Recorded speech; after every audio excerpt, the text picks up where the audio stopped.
পিনকড়ির বীরত্ব গাথা, পিনকড়ি মোর নাম। আমি এমন এক বীর, শুনে আমার গাল গল্প, গায়ের লোক অস্থির। সবাই বলে সব গুজব, মিছে গাল গল্প সব।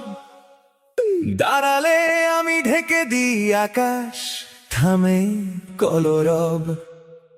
হাতে লাঠি বানাতে আমি তাল গাছ নিই উপরে। ঝড় বৃষ্টির দিনে আমি ঘুরি উপত্যকা চরে। দাঁতের খিলান করতে লাগে একটা সুপুরি গাছ। মিছে নয় সত্য কথা, নেই কোনো কারসাজ। নদী করি